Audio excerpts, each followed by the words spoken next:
bien des années, je faisais une longue course à pied sur des hauteurs absolument inconnues des touristes, dans cette très vieille région des Alpes qui pénètre en Provence.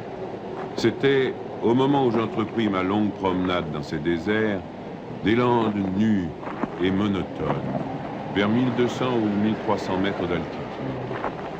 Il n'y poussait que des lavandes sauvages. Je traversais ce pays dans sa plus grande largeur et après 3 jours de marche, je me trouvais dans une désolation sans exemple. Je campais à côté d'un squelette de village abandonné. Je n'avais plus d'eau depuis la veille et il me fallait en trouver. Ces maisons agglomérées, en ruine, comme un vieux nid de guêpes, me firent penser qu'il avait dû y avoir, là, dans le temps, une fontaine ou un puits. Il y avait bien une fontaine, mais sèche.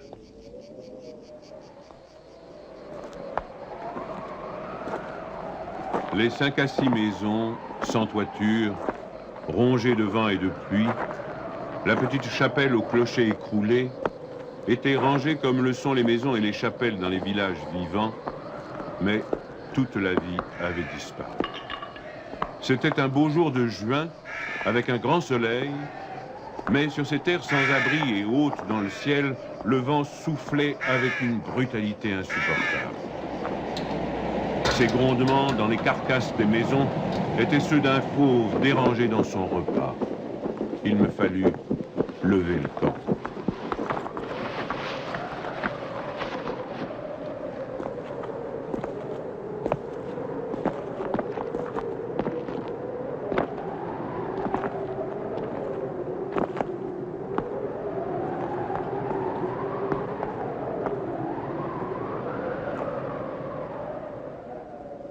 À 5 heures de marche de là, je n'avais toujours pas trouvé d'eau et rien ne pouvait me donner l'espoir d'en trouver.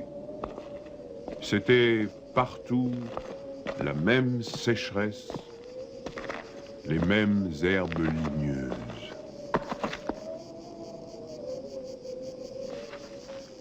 Il me sembla apercevoir, dans le lointain, une petite silhouette noire, debout. Je la pris pour le tronc d'un arbre solitaire.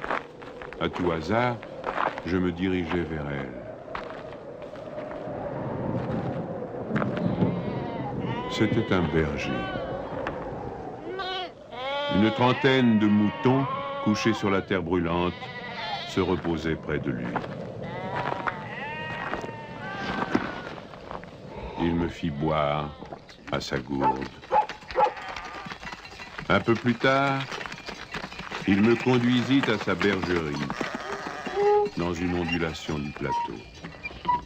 Il tirait son eau, excellente, d'un trou naturel très profond, au-dessus duquel il avait installé un treuil rudimentaire.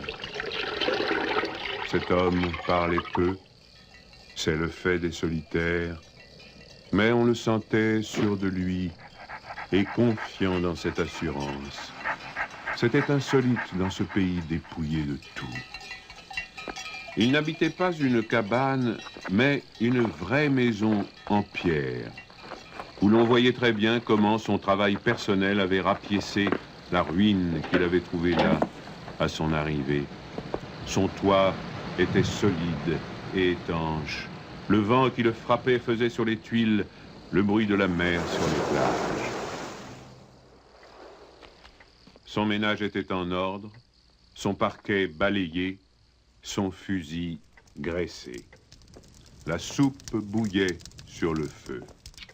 Je remarquai alors qu'il était aussi rasé de frais, que tous ses boutons étaient solidement cousus, que ses vêtements étaient reprisés avec le soin minutieux qui rend les reprises invisibles.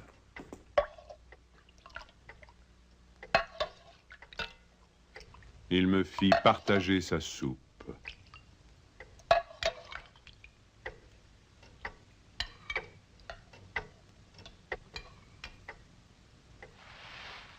Comme après, je lui offrais ma blague à tabac, il me dit qu'il ne fumait pas.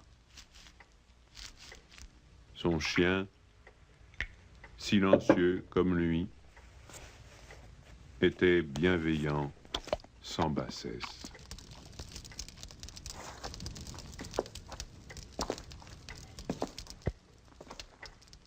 Il avait été entendu que je passerais la nuit là, le village le plus proche étant encore à plus d'une journée et demie de marche.